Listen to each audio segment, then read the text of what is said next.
오늘 새벽 함께 보실 하나님의 말씀은 창세기 10장의 말씀입니다. 공독은 10장 21절만 공독해 올립니다. 셈은 에벨 온 자손의 조상이요 야벳의 형이라 그에게도 자녀가 출생하였으니. 여러분, 본문의 족보를 실은 것은 단순히 역사적 사실을 취급하려는 데 목적이 있는 것이 아니죠. 다른 족보들과 마찬가지로 여자의 후손, 곧 그리스도를 통한 하나님의 구속 사역이 어떻게 준비되고 진행되어 가는 것을 보여주려는 그런 궁극적인 목적에서 기록된 것입니다.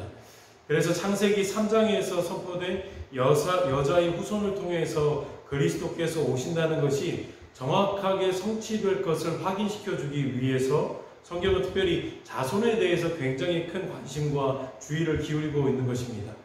우리는 성경에 기록된 족보나 계보에 대해서 일방적으로 어려워하고 따분하게 생각하지만 구속사역을 약속하신 하나님의 입장에서는 족보가 갖는 의미는 굉장히 중요합니다. 약속의 신실하심이 객관적으로 입증되는 도구로 사용되어지는 것이 바로 족보이기 때문입니다. 그래서 신약의 마태복음에서도 1장의 족보로부터 시작을 합니다. 하나님의 구원사역을 향한 완벽함과 하나님의 신실하심을 나타내기 위해서죠. 오늘 창세기 10장은 홍수 후에 노아로부터 새롭게 시작된 노아의 족보를 기록하고 있습니다. 1절을 보시면 노아의 아들 셈과 함과 야벳의 족보는 이러하니라 라고 이렇게 기록이 되어 있죠. 근데 특이한 것은 1절에는 셈과 함과 야벳의 순서로 말을 해놓고는 2절부터 시작되는 본론구에서는 셈과 함과 야벳의 순서로 이어지지 않고 야벳과 함과 셈의 순서로 진행이 됩니다. 함은 그대로 중간에 배열이 되어 있는데 셈과 야벳의 순서가 바뀝니다. 여러분, 그 이유는 사실 성경 기자가 본격적으로 족보를 서술함에 있어서 나이 순으로 배열한 것이 아니라 지역별로 배열한 것이기 때문입니다. 우리 한국은 보통 방향을 이야기할 때 동서남북이라고 하죠. 하지만 이스라엘 사람들은 북남 동서로 이야기를 합니다. 북쪽, 남쪽, 동쪽, 서쪽 순으로 이야기를 하는 거죠. 나중에 성막의 역사를 살펴보면 이스라엘이 진을 차고 행진할 때에 그때를 유심히 보시면 북남 동서로 배열하는 것을 성경을 통해서 우리가 볼 수 있습니다.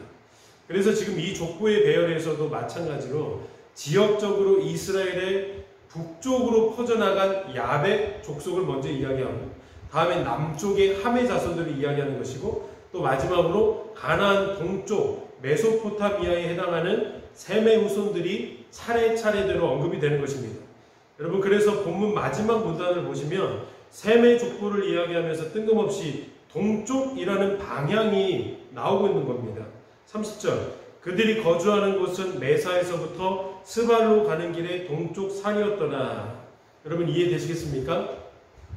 특별히 10장의 족보를 통해서 창세기 기자는 궁극적으로 무엇을 설명하고 싶어 하냐면 하나님의 택한 백성들을 저주와 심판으로 물들어진 땅에서 구원의 영역으로 건너오게 하시는 그런 하나님의 구원의 스토리를 설명하고 싶어 합니다.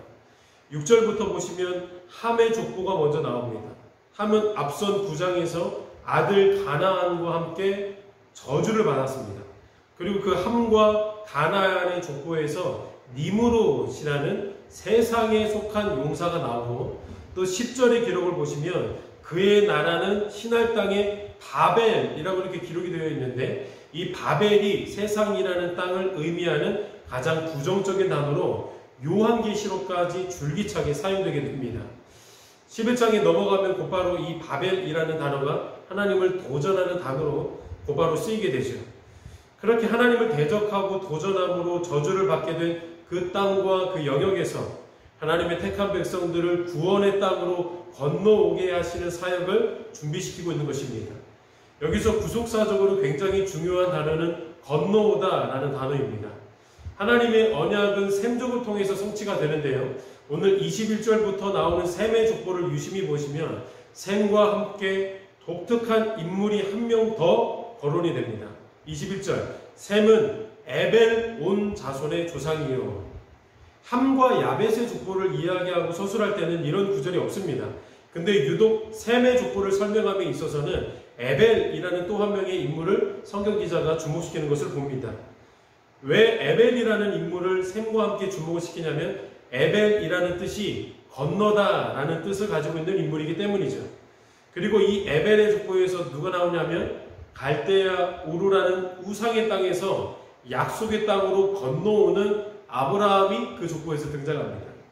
그래서 아브라함을 통해 시작된 민족을 히브리 민족이라고 하는데 히브리라는 단어가 건너온 자라는 뜻을 가지고 있습니다. 아브라함이 하나님의 인도하심으로 강을 건너온 사람이기에 그 역사적 의미를 담아서 히브리 민족이라고 민족의 이름을 명명했던 것입니다. 여러분 정리하면요, 하나님은 이 족보를 통해서 내가 택한 내 백성들을 반드시 구원의 땅으로 건너오게 할 것이라는 것을 담아 놓으셨던 것입니다. 30절에 그들이 거주하는 곳은 메사에서부터 스발로 가는 길에 동쪽 산이었더라. 지금 동쪽에 누가 있냐면 아브라함의 직계 족보인 에벨과 셈의 자손들이 거주하고 있다고 말하죠. 이사야서에서 구원을 설명하는 구절에 다음과 같은 특별한 구절이 있습니다. 두려워하지 말라. 내가 너와 함께하여 내 자손을 동쪽에서부터 오게 하며, 여러분 동쪽에서부터 오게 하시겠다는 거예요. 그러니까 지금 동쪽에 있는 셈과 에벨의 자손들 중에 내 백성이 있다는 거예요.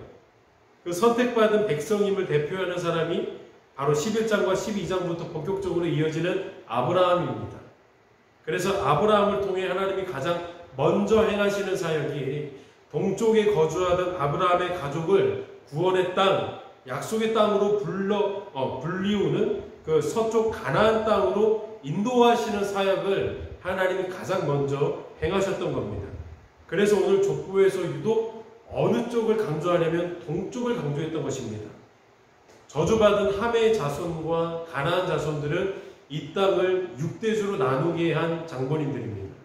홍수로 심판을 받은 이 땅에서 또다시 바벨, 하나님을 향한 대적으로 더욱 큰 심판의 나라를 펼쳐놨죠.